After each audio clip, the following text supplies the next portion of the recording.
नमस्कार दर्शकों, आप सभी का स्वागत है। आज हम आपके लिए लेकर आए हैं नाग पंचमी से जुड़ी कुछ बातें, नाग पंचमी से जुड़ी कथा। आइए वीडियो को शुरू करते हैं। हिंदू धर्म में नाग पंचमी मनाई जाती है। कुछ क्षेत्रों में इसे भैया पंचमी के नाम से भी जाना जाता है। पंचांग के अनुसार नाग पंचमी हर वर्ष सावन मास के शुक्ल पक्ष की पंचमी तिथि को मनाई जाती है। मान्यताओं के अनुसार नाग पंचमी के दिन नाग देवता की पूजा की जाती है। नाग पंचमी की पूजा में नाग पंचमी की कथा पढ़ना बहुत शुभ माना जाता है। ऐसा कहा जाता है कि कथा को पढ़े बिना नाग पंचमी की पूजा अधूरी होती है। आइए अब जानते हैं नाग पंचमी से जुड़ी कथा के बारे में। प्राचीन काल में एक सेठ जी के 7 पुत्र थे और सातों के विवाह हो चुके थे। सबसे छोटे पुत्र की पत्नी श्रेष्ठ चरित्र की और सुशील थी, लेकिन उसका कोई भाई नहीं था। एक दिन उस घर की बड़ी बहू ने घर लिपाने के लिए पीली मिट्टी लाने के लिए सभी बहुओं को साथ चलने के लिए कहा। तो सभी एक साथ डलिया और खुरपी लेकर मिट्टी खोदने के लिए निकल पड़ी। जब बहुएं मिट्टी खोद रही थी तभी वहां एक सर्प निकला, जिसे बड़ी बहू खुरपी से मारने का प्रयास करने लगी। यह देखकर छोटी बहू ने उसे रोका और कहा, यह बेचारा निरपराध है। यह सुनकर बड़ी बहू ने उसे नहीं मारा। तब वो सांप एक और जा बैठा। तब छोटी बहू ने उसे कहा कि मैं अभी लौट कर आती हूँ, तुम यहाँ से जाना मत। इतना कहकर वह सबके साथ मिट्टी लेकर घर चली गई और काम काज में फंसकर सर्प से जो वादा किया था वह भूल गई। उसे दूसरे दिन वह बात याद आई तो वह सबके साथ लेकर वहां पहुंची। सर्प अभी भी उस स्थान पर बैठा था, जिसे देखकर छोटी बहू बोली, भैया मुझसे भूल हो गई, इसकी क्षमा मांगती हूँ। तब सर्प बोला, अच्छा तू आज से मेरी बहन है और मैं तेरा भाई हूँ, मुझसे जो मांगना हो मांग ले।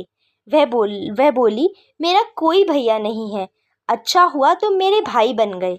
कुछ दिन व्यतीत होने पर वह सांप मनुष्य रूप धारण करके छोटी बहू के घर आया और उससे कहा कि मैं इसका दूर से रिश्ते का भाई हूँ, बचपन में ही बाहर चला गया था। उसके विश्वास दिलाने पर परिवार के लोगों ने छोटी को उसके साथ भेज दिया। उसने मार्ग में बताया कि मैं वही सर्प हूँ, इसलिए तू डरना मत और जहाँ चलने की में कठिनाई हो वहाँ मेरी पूंछ पकड़ लेना। छोटी बहू ने वैसा ही किया और इस प्रकार वह उसके घर पहुँच गई। सर्प के घर में धन ऐश्वर्य को देखकर वह चकित हो गई। इस तरह से वो उसके घर में रहने लगी। एक दिन सर्प की माता ने उससे कहा, मैं एक काम से बाहर जा रही हूँ, तुम अपने भाई को ठंडा दूध पिला देना। उसे इस बात का ध्यान नहीं रहा और उसने सांप को गर्म दूध पिला दिया, जिससे उसका मुख जल गया। यह देखकर सर्प की माता को गुस्सा आ गया, परंतु सर्प के समझाने पर वह चुप हो गई। सर्प ने कहा कि बहन को अब उसके घर भेजना चाहिए।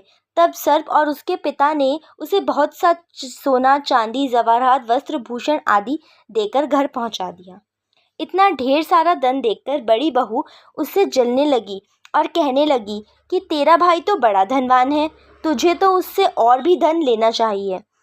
सर्प ने जब यह वचन सुना तो उसने सब वस्तुएं सोने की लकार दे दी। यह देखकर बड़ी बहू ने कहा, इन वस्तुओं को झाड़ने की झाड़ू भी सोने की होनी चाहिए। तब सर्प ने झाड़ू भी सोने की लाकर दे दी। सर्प ने छोटी बहू को हीरों, मणियों और एक अद्भुत हार दिया, जिसकी प्रशंसा उस राज्य की रानी ने भी सुनी और वो राजा से बोली कि सेठ की छोटी बहू का हार मुझे चाहिए। राजा ने मंत्री को आदेश दिया कि उससे वह हार तुरंत ले आओ। मंत्री ने सेठ जी से जाकर कहा कि महारानी जी छोटी बहू का हार पहनेंगी, वह हमें दे दो। सेठ जी ने डर के कारण छोटी बहू से हार लेकर उन्हें दे दिया। छोटी बहू को यह बात बहुत बुरी लगी। उसने अपने सांप भाई को याद किया और उससे प्रार्थना की, भैया रानी ने हार छीन लिया है, तुम कुछ ऐसा करो कि जैसे ही रानी वो हार पहने वह सर्प बन जाए और जब वह मुझे लौटा दे तब वो हार हीरो और मणियों का हो जाए। सर्प ने ठीक वैसा ही किया। जैसे ही रानी ने हार पहना वैसे ही वह सर्प में बदल गया। यह देखकर रानी चीख पड़ी और डर गई। यह देखकर राजा ने सेठ के पास खबर भेजी कि छोटी बहू को तुरंत भेजो। सेठ जी स्वयं छोटी बहू को लेकर राजा के दरबार में उपस्थित हुए।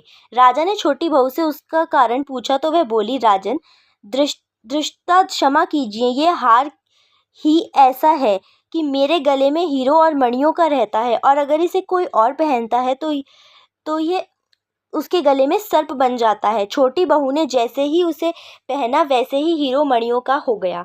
यह देखकर राजा ने प्रसन्न होकर उसे बहुत सी मुद्राएं भी पुरस्कार में दी। उसके धन को देखकर बड़ी बहू ने ईर्ष्या से उसके पति को उसके विरुद्ध भड़काया, जिसके कारणवश पति ने अपनी पत्नी के आचरण पर शक किया। तब वह स्त्री फिर से अपने सर्प भाई को याद करने लगी। उसी समय सर्प प्रकट होकर कहा कि यदि मेरी धन बहन के आचरण पर किसी ने संदेह प्रकट किया तो मैं उसे खा लूँगा। यह सुनकर छोटी बहू का पति बहुत प्रसन्न हुआ और उसने सर्प देवता का सत्कार किया। कहते हैं उसी दिन से नाग पंचमी का त्यौहार मनाया जाता है और स्त्रियां सांप को भाई मानकर उसकी पूजा करती हैं।